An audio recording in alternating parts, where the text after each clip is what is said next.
दोस्तों, दुनिया की नजरें इस वक्त सिर्फ एक जगह टिकी हैं और वो है हमारा भारत। जब पूरी दुनिया युद्ध की आग और आर्थिक मंदी के साए में जी रही है, तब दुनिया के नक्शे पर एक ऐसी घटना होने जा रही है जो अच्छे अच्छे सुरमाओं के पसीने छुड़ा देगी। यह कोई आम कूटनीतिक द्वारा नहीं है और ना ही यह कोई रस्मी हाथ मिलाने वाली मुलाकात है। यह दो पुरानी महाशक्तियों यानी भारत और रूस का वह मिलन है जिसका इंतजार 2025 में हर कोई अपनी सांसें थाम कर रहा था। मास्को का वो लीडर पुतिन जो अपने देश की सरहदें तभी लांघता है जब उसे कोई बहुत बड़ा गेम पलटना होता है। दुनिया जानती है कि जब वह चलता है तो पश्चिमी देशों की मीडिया में खलबली मच जाती है। तो सवाल है कि आखिर ऐसा क्या होने वाला है दिल्ली के बंद कमरों में? क्या कोई बहुत बड़ा रक्षा सौदा होने वाला है जो हमारे पड़ोसियों की नींद हराम कर देगा, या फिर ऊर्जा का कोई ऐसा खेल रचा जाएगा जो डॉलर की बादशाहत को चुनौती देगा?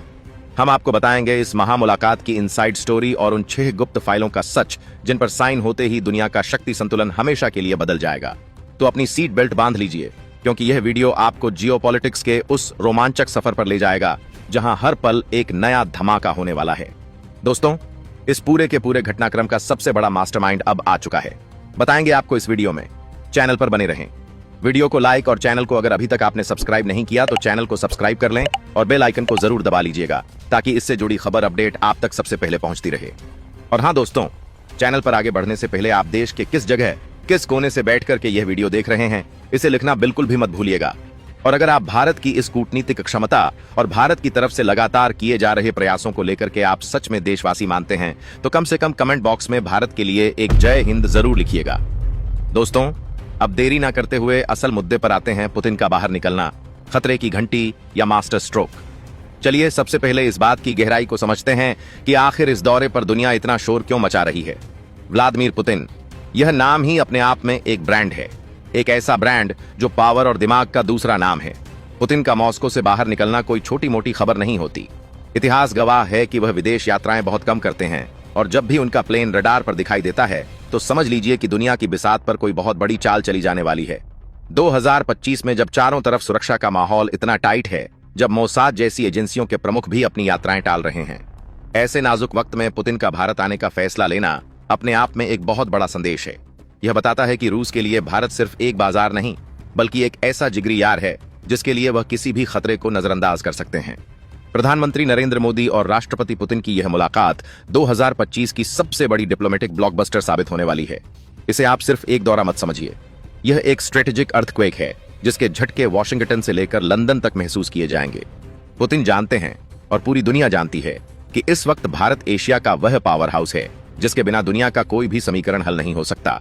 और जब यह दो पुराने दोस्त मिलते हैं तो बात सिर्फ मौसम या चाय पानी की नहीं होती, बात होती है दुनिया को अपनी शर्तों पर चलाने की डील नंबर 1 S-400 का अभेद्य कवच। अब आते हैं मुद्दे की बात पर। आखिर इस दौरे पर वो कौन से 6 बम फूटने वाले हैं? सबसे पहला और सबसे बड़ा धमाका है S-400 एयर डिफेंस सिस्टम। याद है ना आपको 2018 का वो साल जब अमेरिका ने एडी छोटी का जोर लगा दिया था कि भारत यह डील ना करे, लेकिन भारत ने किसी की नहीं सुनी और 5 यूनिट्स का सौदा पक्का कर लिया। अब खबर यह है कि उन 5 में से 3 तो आ चुकी हैं और अपना काम कर रही हैं, लेकिन जो बाकी बची हैं उनकी डिलीवरी और जरा ध्यान से सुनिएगा। कुछ और नई यूनिट्स के ऑर्डर पर बात हो सकती है। जी हां, सही सुना आपने। चीन और पाकिस्तान की हरकतों को देखते हुए भारत अपनी आसमानी सुरक्षा में कोई भी छेद नहीं छोड़ना चाहता। S-400 दुनिया का वह बाहुबली है जिसके रडार पर अगर कोई परिंदा भी पर मारे तो वह उसे भस्म कर देता है। इसकी नई यूनिट्स का मतलब है कि भारत के आसमान पर एक ऐसा लोहे का गुंबद बन जाएगा जिसे भेदना किसी मिसाइल या फाइटर जेट के बस की बात नहीं होगी। पुतिन के इस दौरे में इस डिफेंस शील्ड को और मजबूत करने पर मोहर लग सकती है। यह सौदा सिर्फ हथियारों का नहीं बल्कि भारत की उस निडरता का सबूत है जो कहता है कि हम अपनी सुरक्षा के लिए किसी से इजाजत नहीं लेते। जब यह नई बैटरी हमारी सरहदों पर तैनात होंगी तो दुश्मनों के फाइटर जेट उड़ने से पहले ही 100 बार सोचेंगे। डील नंबर 2 तेल का खेल और डिस्काउंट की बारिश। दूसरा सबसे बड़ा एग्रीमेंट जो आपकी और हमारी जेब से सीधा जुड़ा है वो है कच्चा तेल। आप सब जानते हैं कि पिछले कुछ सालों में भारत ने दुनिया के सारे नियमों को ताक पर रखकर रूस से सस्ता तेल खरीदा है और अपनी अर्थव्यवस्था को बचाए रखा है। जब पूरी दुनिया मंदी में रो रही थी, भारत मुस्कुरा रहा था क्योंकि हमारे पास रूस का सस्ता तेल था। अब खबर यह है कि पुतिन अपनी झोली में भारत के लिए एक्स्ट्रा डिस्काउंट का ऑफर लेकर आ रहे हैं। जी हां, एक long term energy supply agreement पर बात होने वाली है। इसका मतलब समझते हैं आप? इसका मतलब है कि अगले कई सालों तक भारत को कच्चे तेल के लिए अरब देशों के नखरे नहीं उठाने पड़ेंगे। अमेरिकी प्रतिबंधों के बावजूद भारत और रूस के बीच तेल की यह नदी बहती रहेगी। यह सौदा भारत की एनर्जी सिक्योरिटी यानी ऊर्जा सुरक्षा के लिए संजीवनी बूटी है। सोचिए, अगर हमें बाजार भाव से $20 से $30 सस्ता तेल मिलता रहे तो हमारे देश का कितना पैसा बचेगा। यह पैसा हमारे इंफ्रास्ट्रक्चर में लगेगा, हमारे विकास में लगेगा। रूस जानता है कि उसका सबसे बड़ा खरीदार भारत है और भारत जानता है कि उसका सबसे भरोसेमंद सप्लायर रूस है। यह एक ऐसा विन विन सिचुएशन है जिससे पश्चिमी देशों के पेट में दर्द होना लाजमी है। Deal number 3, make in India का असली दम AK-22। तीसरी फाइल जो मेज पर रखी जाएगी वो भारत के सैनिकों के हाथों को मजबूत करने वाली है। हम बात कर रहे हैं दुनिया की सबसे भरोसेमंद और घातक राइफल AK-203 की। अब जमाना वो नहीं रहा जब हम दूसरे देशों से हथियार खरीदते थे और उनकी मरम्मत के लिए भी उन पर निर्भर रहते थे। अब जमाना है मेक इन इंडिया का। इस दौरे में इस बात पर पक्की मोहर लगने वाली है, AK-203 अब पूरी तरह से भारत में ही बनेगी और वह भी टेक्नोलॉजी ट्रांसफर के साथ। यानी रूस हमें सिर्फ मछली नहीं देगा बल्कि मछली पकड़ना भी सिखाएगा। अमेठी की फैक्ट्री में जब यह राइफलें धड़ाधड़ बनकर निकलेंगी तो हर भारतीय जवान के हाथ में वह ताकत होगी जिससे दुश्मन कांपता है। इसके अलावा ब्रह्मोस मिसाइल, जो भारत और रूस की दोस्ती का सबसे बड़ा उदाहरण है, उसके नए और अपग्रेडेड वर्जन पर भी बात होगी। हम ऐसे मिसाइल सिस्टम तैयार करने की दिशा में बढ़ रहे हैं जो न सिर्फ भारत की रक्षा करेंगे बल्कि हम उन्हें दुनिया को बेचकर मुनाफा भी कमाएंगे। रक्षा उत्पादन में यह सहयोग भारत को आत्मनिर्भर बनाने की दिशा में एक विशाल छलांग है। पुतिन का यह दौरा भारत की डिफेंस इंडस्ट्री के लिए एक टर्बो बूस्टर साबित होगा। डील नंबर 4, कुडनकुलम और परमाणु ऊर्जा की शक्ति। चौथा बड़ा सौदा है ऊर्जा के उस स्रोत का जो कभी खत्म नहीं होता, परमाणु ऊर्जा। तमिलनाडु के कुडनकुलम में जो न्यूक्लियर पावर प्लांट चल रहा है वह रूस की ही मदद से खड़ा हुआ है। लेकिन भारत की भूख अब बढ़ चुकी है।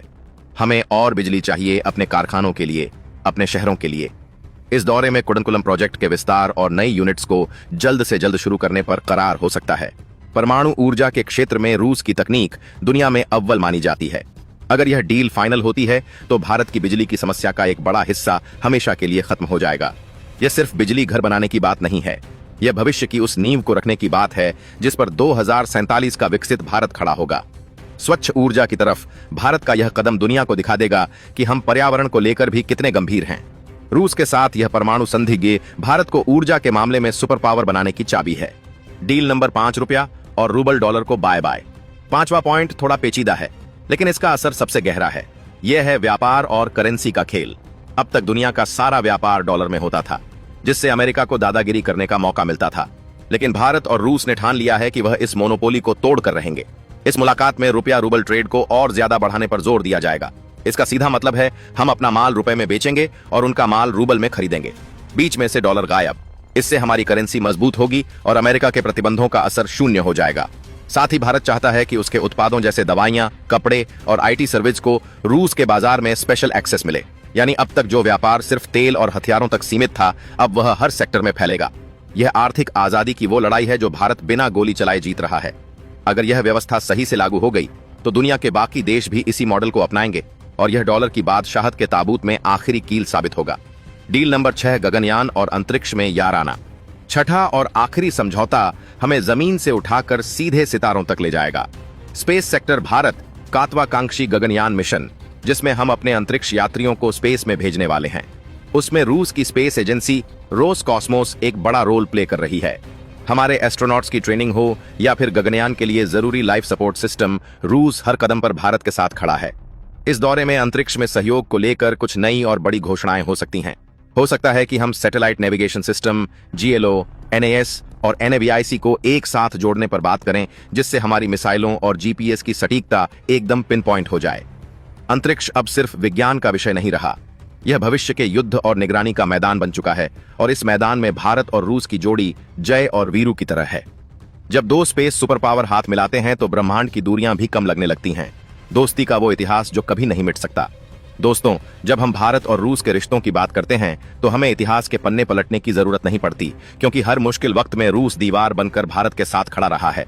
चाहे वो 1971 की जंग हो जब अमेरिकी बेड़ा हमें डराने आया था, या फिर कश्मीर का मुद्दा हो, रूस ने कभी भारत का हाथ नहीं छोड़ा।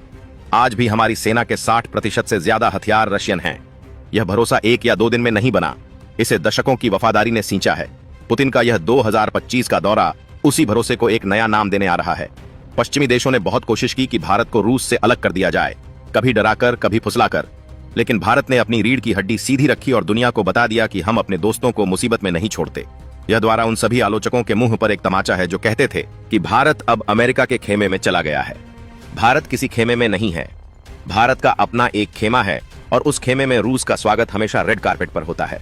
जब पुतिन की इस ऐतिहासिक भारत यात्रा की तैयारियां अपने चरम पर थीं और दिल्ली की हवा में एक अजीब सी बेचैनी तैर रही थी, तभी दुनिया भर की खुफिया एजेंसियों की नजरें अचानक इसी दिशा में टिक गईं, क्योंकि यह दौरा सिर्फ दो देशों के नेताओं की मुलाकात नहीं रहा था, बल्कि यह उस भू राजनीतिक शतरंज का सबसे बड़ा मोहरा बन चुका था, जहां हर चाल अगले 10 सालों की विश्व व्यवस्था की दिशा तय करने वाली थी। मास्को के बर्फीले गलियारों में बैठे रणनीतिकार जानते थे कि यह यात्रा सिर्फ दोस्ती मजबूत करने का बहाना नहीं, बल्कि पश्चिमी गठजोड़ के खिलाफ एक सीधा और निर्णायक संदेश था कि भारत किसी के दबाव में नहीं झुकता और रूस किसी भी कीमत पर भारत का हाथ नहीं छोड़ने वाला। और इसी वजह से पुतिन ने वह कदम उठाया जिसे वे अक्सर नहीं उठाते, अपने सुरक्षा घेरे को तोड़कर खुद को एक ऐसे जोखिम भरे सफर पर डालना जिसमें हर मिनट अनिश्चितताओं का साया था। रूस की फेडरल सिक्योरिटी सर्विस ने महीनों से इस यात्रा की तैयारी कर रखी थी। नए एन्क्रिप्शन प्रोफाइल तैयार हुए, पायलटों को स्पेशल मार्क दिए गए और विमान के लिए सिक्योर कॉरिडोर उस तरह से बनाए गए जैसे किसी परमाणु हेड वाले जेट के लिए बनाए जाते हैं। वहीं दिल्ली में भी एसपीजी और रॉ ने अपने स्तर पर ऐतिहासिक सुरक्षा कवच खड़ा किया, क्योंकि यह सिर्फ एक विजिट नहीं था, यह उस नए गठजोड़ की घोषणा थी जो दुनिया की शक्ति समीकरण को उलटने वाला था। ठीक इसी बीच वॉशिंगटन में एक हड़कंप मच गया। अमेरिकी रणनीतिकारों को यह अंदाजा था कि रूस और भारत की करीबियां उनके एशिया पैसिफिक प्लान को धराशायी कर सकती हैं और वे इस दोस्ती को टूटते देखना चाहते थे। लेकिन समस्या यह थी कि भारत अब किसी भी प्रकार के मनोवैज्ञानिक दबाव में आने वाला नहीं था, खासकर उस दौर में जब भारत आर्थिक, सैन्य और तकनीकी शक्ति के नए शिखर पर पहुंच रहा था। पुतिन इस समय जब दिल्ली की ओर बढ़ रहे थे, तब IMF, NATO और G7 की मीटिंगों में एक ही चर्चा थी कि भारत और रूस आखिर किस बड़े समझौते पर हस्ताक्षर करने जा रहे हैं और क्या यह समझौता अमेरिका द्वारा बनाए गए वैश्विक डॉलर प्रणाली के लिए आखिरी कील साबित हो सकता है, क्योंकि यह साफ था कि भारत और रूस दोनों की कोशिश यही है कि वे एक ऐसी आर्थिक दुनिया बनाएं जो पश्चिम पर निर्भर न हो।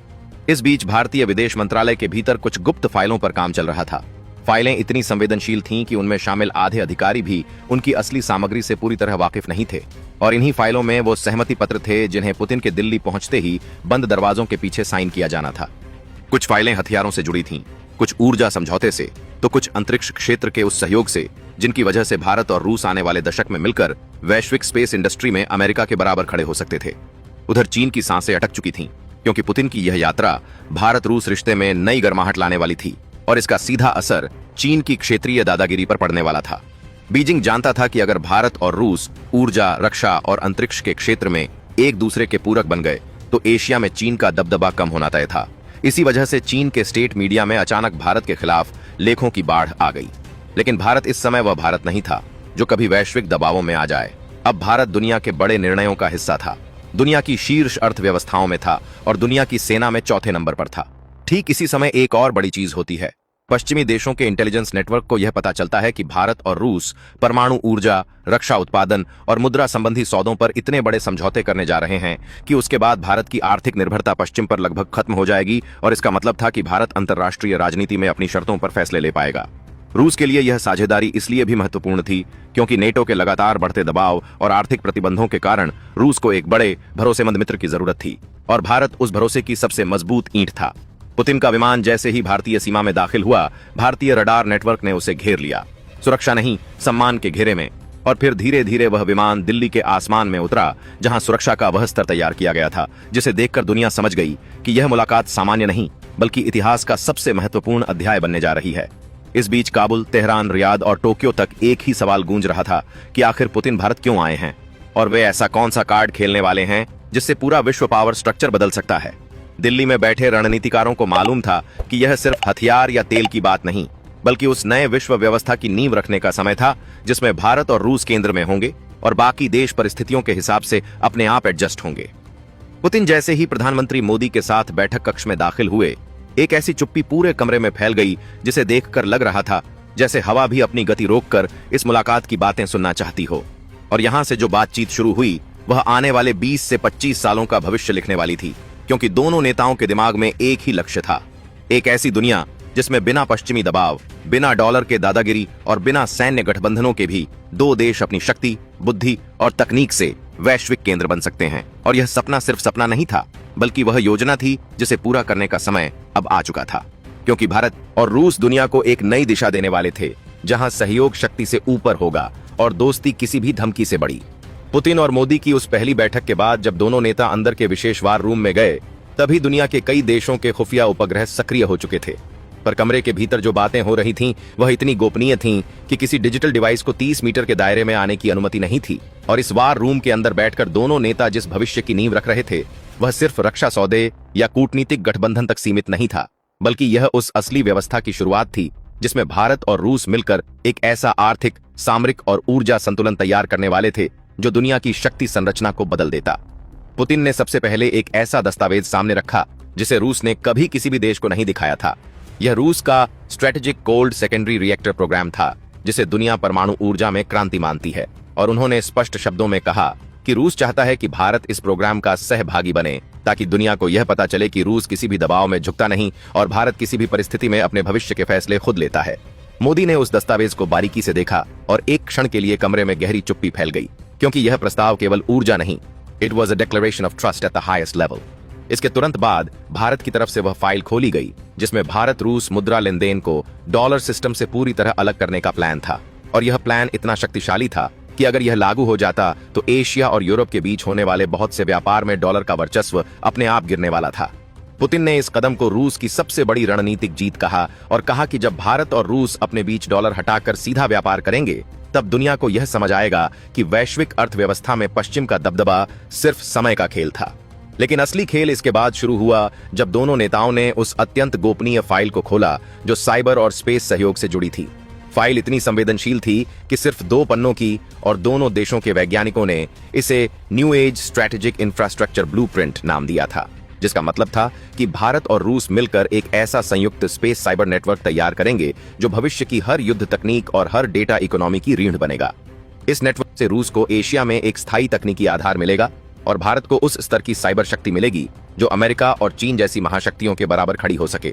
दोनों नेताओं ने इस पर जब सहमति जताई, तब दुनिया को पता न होते हुए भी इतिहास अपने सबसे महत्वपूर्ण मोड़ पर था। मीटिंग के बीच पुतिन ने एक और अहम बात कही। उन्होंने बताया कि चीन तेजी से भारत रूस नजदीकियों से भयभीत हो चुका है और उसने 2 दिनों में 5 आंतरिक सुरक्षा मीटिंग कर ली हैं, क्योंकि चीन समझ गया है कि यदि रूस भारत के साथ इतनी गहराई में जुड़ गया तो चीन के लिए एशिया में वर्चस्व कायम रखना लगभग असंभव हो जाएगा। मोदी ने शांत स्वर में कहा कि भारत मित्रता और शक्ति दोनों में संतुलन रखना जानता है और भारत किसी देश के विरुद्ध गुट नहीं बनाता, लेकिन जहां राष्ट्रीय हित टकराते हैं वहां भारत समझौता नहीं करता। इसी बीच पश्चिमी देशों में हाहाकार मच गया था। CIA और MI6 को इन बैठकों की साइलेंस भी एक बहुत बड़ा खतरा लग रही थी, क्योंकि जब भारत और रूस बिना किसी लीक के कोई बड़ा समझौता करते हैं तो उसका वैश्विक प्रभाव सीधा पश्चिम पर पड़ता है। और इसी वजह से अमेरिका ने अपने एशिया प्रशांत साझेदारों के साथ तुरंत एक वीडियो सम्मेलन कर डाला, जिसमें भारत रूस की नजदीकियों को ग्लोबल बैलेंस ऑफ पावर के लिए उच्च स्तरीय खतरा कहकर दर्ज किया गया। लेकिन भारत इन दबावों को अब धमकी नहीं समझता था, वह इन्हें अवसर की तरह देख रहा था, क्योंकि जितनी चिंता पश्चिम दिखा रहा था, उतना ही स्पष्ट हो रहा था कि भारत अपनी जगह दुनिया में कितना ऊंचा उठा है। मीटिंग के दौरान पुतिन ने अचानक एक ऐसा प्रस्ताव रखा जिसने पूरे कमरे का माहौल बदल दिया। उन्होंने कहा कि रूस भारत को अपने 2 सबसे उन्नत रणनीतिक हथियार सिस्टम की ब्लूप्रिंट तकनीक साझा करने के लिए तैयार है, बशर्ते भारत इन तकनीकों को अपने यहाँ को प्रोड्यूस करे। और यह प्रस्ताव इतना बड़ा था कि दुनिया के सिर्फ 2 देशों के पास ही इस स्तर की तकनीक थी। भारत को यह मिलना एशिया में शक्ति समीकरण को अमूल्य रूप से बदलने वाला था। मोदी ने बिना किसी हिचकिचाहट के यह प्रस्ताव स्वीकार कर लिया, क्योंकि भारत जानता था कि यह तकनीक सिर्फ हथियार नहीं, बल्कि आने वाले दशकों की सुरक्षा छतरी है।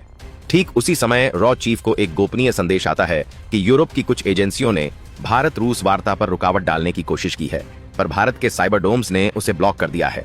और यह सुनकर पुतिन ने हल्की मुस्कान के साथ कहा, अब आपको समझ आ रहा होगा कि पश्चिम क्यों घबराया हुआ है। वॉर रूम में यह वार्ता जैसे जैसे आगे बढ़ती गई, उतना ही दुनिया के शक्ति केंद्रों में बेचैनी फैलती गई, क्योंकि भारत और रूस सिर्फ रक्षा या ऊर्जा की डील नहीं कर रहे थे, वे एक ऐसी संयुक्त रणनीतिक धुरी बना रहे थे जो अगले 30 साल तक दुनिया की राजनीति, सुरक्षा और अर्थव्यवस्था को दिशा देने वाली थी। और जब मीटिंग अपने अंतिम चरण में पहुंची, तब पुतिन ने वह दस्तावेज निकाला जिसे उन्होंने सिर्फ 3 लोगों को रूस में दिखाया था। इस दस्तावेज में रूस का वह प्रस्ताव था जिसमें कहा गया था कि रूस भारत के साथ मिलकर एक नया वैश्विक आर्थिक ब्लॉक बनाना चाहता है, जो ब्रिक्स से भी आगे G7 के समकक्ष और डॉलर आधारित सिस्टम के विकल्प के रूप में काम करेगा। यह प्रस्ताव इतना बड़ा था कि दुनिया के किसी भी देश ने अब तक इसकी कल्पना भी न की थी। मोदी ने उस दस्तावेज को पढ़ा, गहरी सांस ली और कहा, अगर दुनिया बहुध्रुवीय होने जा रही है तो भारत उसका केंद्र बनेगा, न कि किनारा।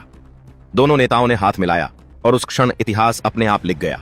एक ऐसा गठबंधन सामने आया जो आने वाले युग में शक्तियों के नक्शे बदलने वाला था। बाहर मीडिया समझ नहीं पा रही थी कि भीतर क्या चल रहा है, लेकिन भीतर जो तय हो रहा था वह यह था कि भारत और रूस मिलकर दुनिया को उसकी नई दिशा देने वाले हैं। और यह दिशा किसी धमकी, किसी दबाव या किसी गुट की गुलामी पर नहीं, बल्कि बराबरी, शक्ति साझेदारी और वास्तविक स्वतंत्रता पर आधारित होगी। और यही वह क्षण था जहां से दुनिया का अगला अध्याय शुरू होने वाला था। जब पुतिन और मोदी की उस बंद दरवाजों वाली बैठक की शुरुआत हुई, दुनिया के दर्जनों देशों के इंटेलिजेंस हेडक्वार्टरों में अचानक गतिविधि बढ़ गई, क्योंकि वे जानते थे कि यह बैठक सिर्फ दो नेताओं के बीच बातचीत नहीं, बल्कि उस भविष्य की शुरुआत थी जिसमें शक्तियों की ध्रुवीकृत दुनिया टूटकर फिर से लिखी जाने वाली थी। कमरे के भीतर माहौल एकदम शांत लेकिन बेहद तनावपूर्ण था। दोनों देशों की टीमों ने अपनी अपनी मोटी फाइलें सामने खोल रखी थीं, जिनमें इतिहास के सबसे संवेदनशील दस्तावेज रखे थे। और पुतिन बिना कोई समय गंवाए सीधे उस मुख्य मुद्दे पर आ गए जिसके लिए वे हजारों किलोमीटर का सफर तय कर भारत आए थे। उन्होंने मोदी की ओर झुककर धीमी आवाज में कहा कि रूस दो चीजें चाहता है। एक, भारत के साथ ऐसी आर्थिक रणनीतिक साझेदारी जो किसी भी पश्चिमी सिस्टम को चुनौती दे सके, और दूसरा, सैन्य प्रौद्योगिकी क्षेत्र में ऐसा संयुक्त ढांचा जिसके बाद दुनिया की किसी भी महाशक्ति के लिए भारत और रूस को अलग करना नामुमकिन हो जाए। मोदी ध्यान से सुनते रहे, लेकिन उनकी आंखों में वह दृढ़ता थी जो इस बात का संकेत दे रही थी कि भारत अब पुराने पैटर्न में फंसने वाला नहीं, बल्कि अपनी शर्तों पर हर फैसला लेने वाला देश है। तभी मोदी ने रूस के सामने एक बेहद साहसी प्रस्ताव रखा। एक ऐसा आर्थिक गलियारा जो डॉलर को बायपास कर सके, एक ऐसा ऊर्जा समझौता जो भारत को अगले 40 साल तक सुरक्षित रखे, और एक ऐसा संयुक्त रक्षा उत्पादन मॉडल जिसमें भारत सिर्फ खरीदार नहीं बल्कि निर्माता के रूप में उभरे। इस प्रस्ताव को सुनकर पुतिन का चेहरा पहली बार थोड़ा बदला। उनके चेहरे पर संतोष और आश्चर्य दोनों दिखे, क्योंकि वे जानते थे कि भारत यह कदम तभी उठाता है जब वह पूरी दुनिया को संदेश देना चाहता है कि वह अपनी खुद की राह बनाने के लिए तैयार है। उधर उसी समय वाशिंगटन में एक आपातकालीन बैठक बुलाई गई, जिसमें भारत रूस वार्ता को लेकर उच्चतम स्तर पर चिंता जताई गई, क्योंकि अमेरिका को साफ दिख रहा था कि अगर भारत और रूस इस बैठक में किसी बड़े समझौते पर पहुंच गए तो एशिया में अमेरिका की पकड़ ढीली पड़ जाएगी और डॉलर पर निर्भर विश्व व्यवस्था को पहली बार इतनी बड़ी चुनौती मिलेगी। चीन भी इस स्थिति को बड़े ध्यान से देख रहा था। बीजिंग जानता था कि भारत और रूस की बढ़ती नजदीकियां उसकी वन बेल्ट वन रोड रणनीति को कमजोर कर देंगी, और भारत की ताकत बढ़ने का मतलब एशिया में उसकी एकाधिकारवादी योजनाओं का कमजोर पड़ना है। इसी वजह से चीन की स्टेट काउंसिल ने तुरंत अपने इंटेलिजेंस नेटवर्क को सक्रिय किया ताकि वे यह पता लगा सकें कि पुतिन और मोदी आखिर किस पर हस्ताक्षर करने वाले हैं।